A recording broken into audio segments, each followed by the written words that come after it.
사무엘상 2장 11절에서 26절까지 같이 읽겠습니다. 엘가나는 라마의 자기 집으로 돌아가고 그 아이는 제사장 엘리 앞에서 여호와를 섬기니라. 엘리의 아들들은 불량자라 여호와를 알지 아니하더라. 그 제사장들이 백성에게 행하는 습관은 이러하니 곧 아무 사람이 제사를 드리고 그 고기를 삶을 때에 제사장이 사환의 손에 3살 갈고리를 가지고 와서 그것으로 남비에나 소퇴나 큰 소퇴나 가마에 찔러 넣어서 갈고리에 걸려 나오는 것은 제사장이 자기 것으로 취하되 실로에서 무릇 그곳에 온 이스라엘 사람에게 이같이 할 뿐 아니라 기름을 태우기 전에도 제사장의 사환이 와서 제사 드리는 사람에게 이르기를 제사장에게 구워드릴 고기를 내라. 그가 내게 삶은 고기를 원치 아니하고 날 것을 원하신다 하다가 그 사람이 이르기를 반드시 먼저 기름을 태운 후에 내 마음에 원하는 대로 취하라 하면 그가 말하기를 아니라 지금 내게 내라. 그렇지 아니하면 내가 억지로 빼앗으리라 하였으니 이 소년들의 죄가 여호와 앞에 심히 크면 그들이 여호와의 제사를 멸시함이었더라. 사무엘이 어렸을 때에 세마포 에봇을 입고 여호와 앞에 섬겼더라.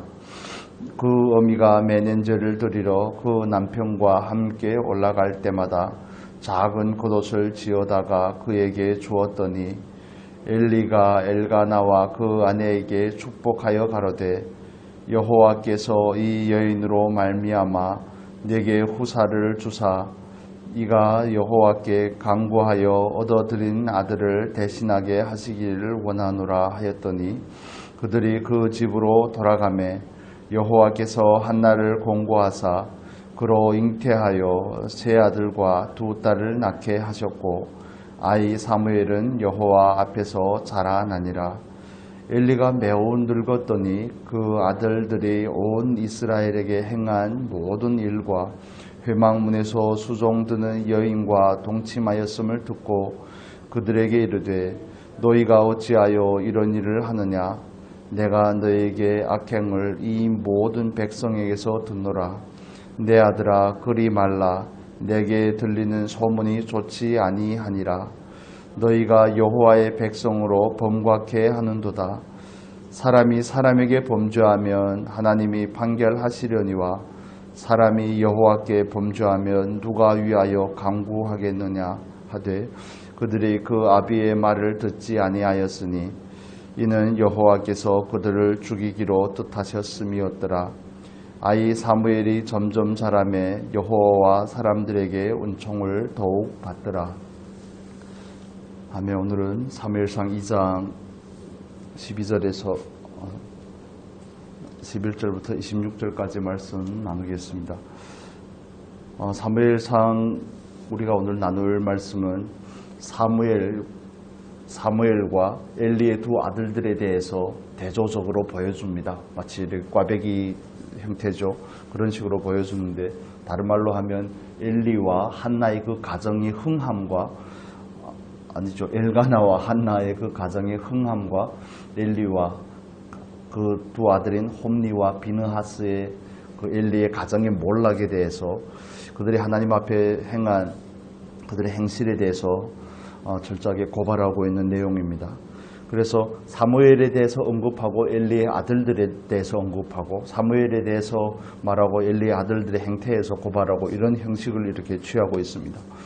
11절에는 제사장 엘리 앞에서 여호와를 섬기니라 사무엘에 대해서 이렇게 표현하고 12절에 바로 엘리의 아들들은 불량자라 여호와를 알지 아니하더라. 엘리의 아들들이 뭐한 사람입니까? 1장 3절에 보면 엘리의 2 아들 홈니와 비느하스가 여호와의 제사장으로 거기에 있더라. 아빠가 대제사장이면 아들들이 당연히 제사장이 될 수밖에 없습니다.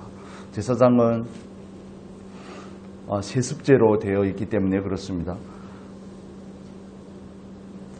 모든 자녀를 둔 부모들의 마음은 자녀들이 잘 되기를 원하는 것일 겁니다.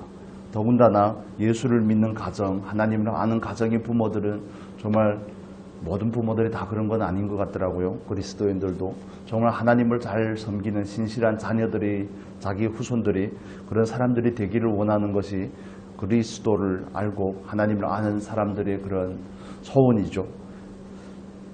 그렇지만 자식 농사가 뜻대로 잘 되지 않는다고 이 엘리 집안도 그런 것 같습니다. 아비가 대제사장인데 아들들이 그 행하는 그 행태를 보면 정말 어떻게 이렇게 하고도 제사장이 되었을까 하는 그런 질문이 들 정도입니다. 12절에서 표현하는 것처럼 그 아들들은 불량자라고 말하죠. 불량자라 여호와를 알지 아니하더라. 불량자라는 것은 무가치하다는 겁니다. 쓸데없다는 겁니다. 하나님과 사람 앞에서 전혀 쓸모없는 존재라는 그런 표현을 강조하고 있습니다. 어린 사무엘은 하나님을 섬기는데 엘리의 두 아들은 제사장임에도 불구하고 하나님을 알지 못합니다. 또 2장에 들어와서는 엘리의 두 아들들에 대해서 제사장이라는 표현을 쓰지 않습니다. 17절 우리 한번 볼까요? 17절. 이 소년들의 죄가 여호와 앞에 심히 크면 그들이 여호와의 제사를 멸시함이었더라. 반복해서 드는 질문이 이 본문을 묵상하면서 저는 이런 부분이었습니다. 어떻게 제사장으로 세워졌는데 불량자일까? 어떻게 하나님을 알지 못할까? 제사장인데 어떻게 여호와의 제사를 멸시할까? 그리고 또 그들은 아버지의 권유에 대해서도 무시합니다. 어떻게 이렇게 음란하고 타락을 할까? 그런데 이 모습이 오늘날을 살아가는 많은 목회자들에게서도 발견이 되는 모습이고 많은 성도들의 모습에서도 발견이 되는 부분들입니다. 하나님 앞에서 그 인생을 가치 있게 살려고 하지 않습니다.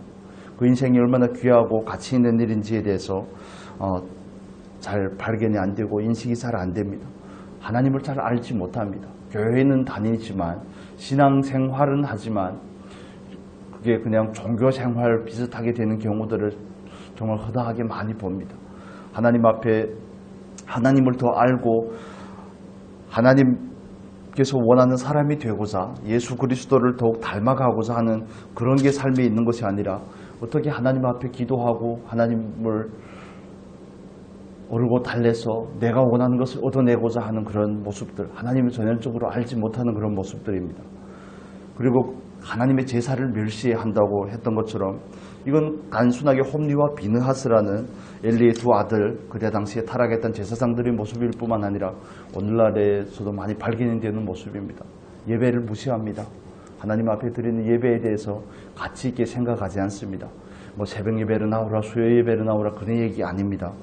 하나님 앞에 예배를 드리는데 예배사에 마음으로 앉지 않습니다. 주일이니까 오고 목회자 눈치를 보고 오고 제가 중국에 있을 때 성도님들이 간혹 주일날에 교회를 못 오면 저한테 천가를 맞습니다. 뭐 회사입니까? 저한테 물론 이렇게 교회를 못 온다고 어떤 상황이 있다고 얘기하는 건 감사한 일이죠. 그렇지만 제가 그러면 하나님한테 천가를 맡아라. 하나님한테 얘기하고 하나님한테서 그 문제를 해결을 해야지 내가 먹은 자격이 있어서 그 천가를 받고 그러겠습니까? 그래서 제가 그런 말씀을 드렸던 이유는 하나님 앞에서 그 예배 자리에 나오고 안 나오고보다 더 중요한 것은 예배사의 마음을 가지고 있는가가 더 중요한 거죠. 하나님 우선으로 살고자 하는가. 그러나 엘리의 아들들은 하나님 앞에서 예배를 무시하는 것이 습관이 되었다고 말합니다. 13절에 볼까요? 13절. 2장 13절에 보면 그 제사장들이 백성에게 행하는 습관은 이러하니 그 백성에게 행하는 습관들은 이러하니 제사를 드리기 전에 자기들이 먹을 고기를 주라 그러고 또 기름을 태우기 전에 내지 않으면 빼앗겠다 그러고 구약에서의 제사는 오늘날의 예배죠. 예배를 드린다는 것은 내 삶의 모든 가치를 가장 귀한 가치를 하나님께 돌려드리는 것이 예배의 행위거든요. 예배의 정의가 그렇게 되어 있습니다. 삶의 모든 가치를 하나님께 돌려드리는 것. 다른 말로 하면 우리들의 삶 가운데 하나님 우선적인 삶을 살겠습니다 하는 것이 예배사의 자세거든요.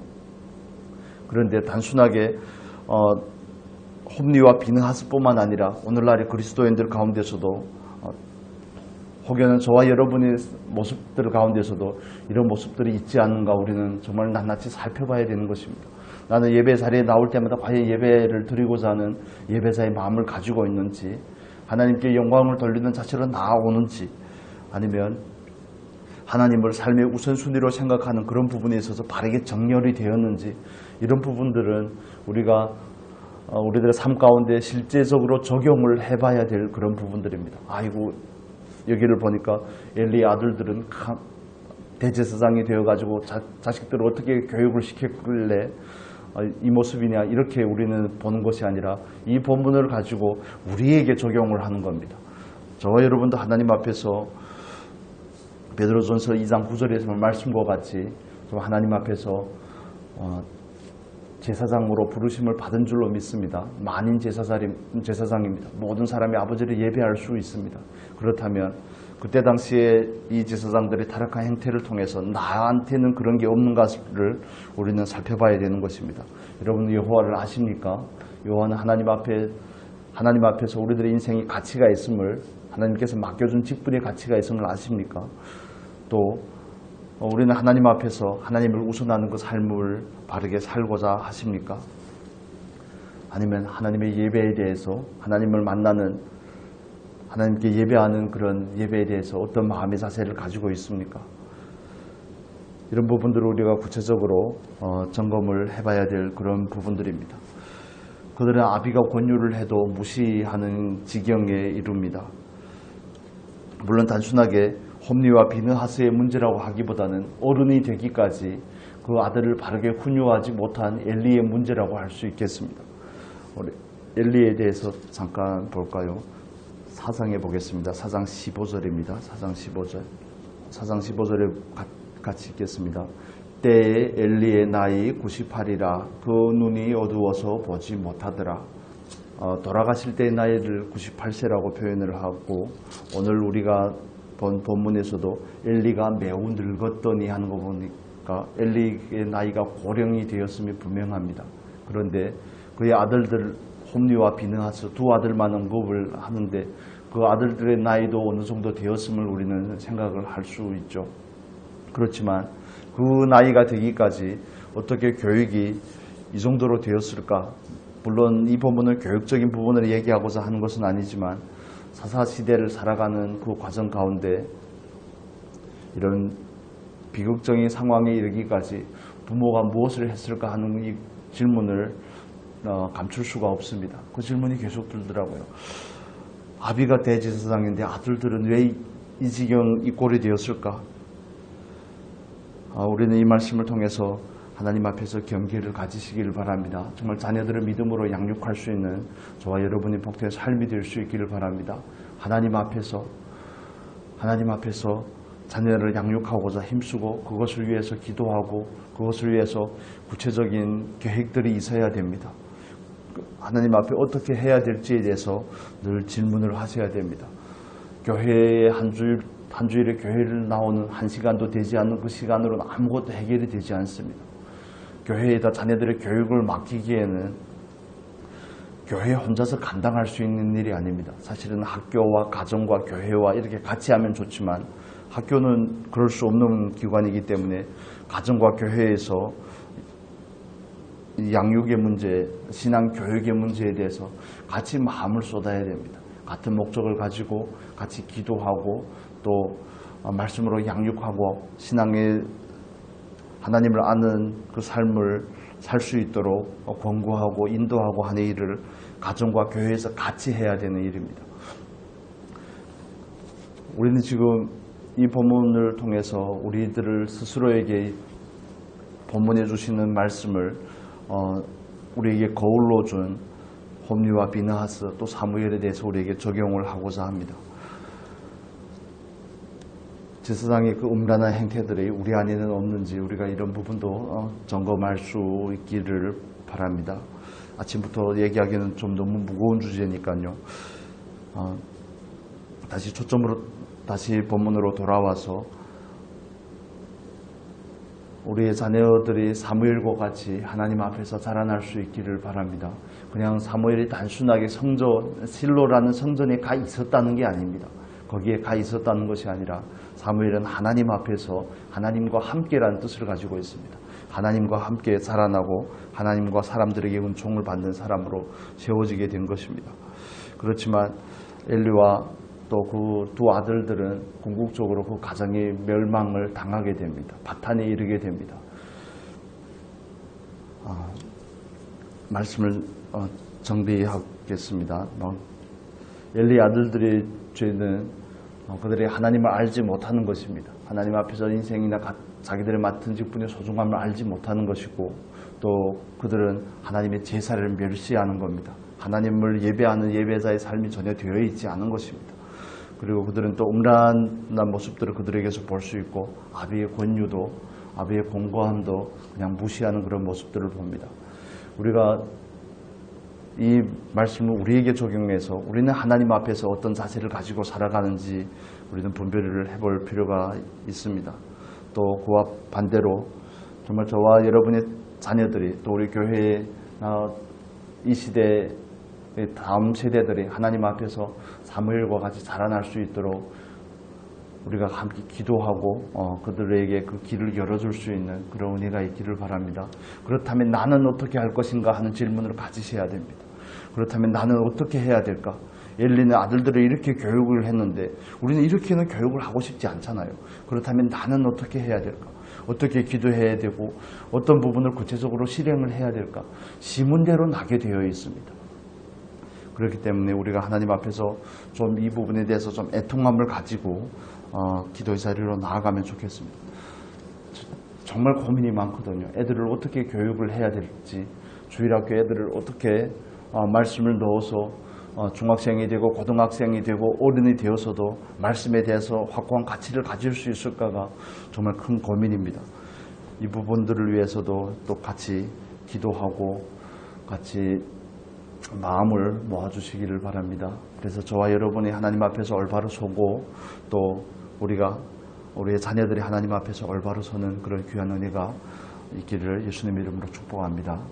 기도하겠습니다. 참 좋으신 아버지, 우리 모든 사람들이 원하기는, 모든 그리스도인들이 원하기는 자녀들이, 또 우리가 하나님 앞에서 온전하게 세워지기를 원하지만 우리의 지혜대로, 우리의 뜻대로 되어질 때가 지기가 쉽지 않음을 우리가 봅니다. 하나님, 그래야 우리가 하나님 앞에 더욱 가까이 나아가서 더욱 힘있게 의지하고자 합니다.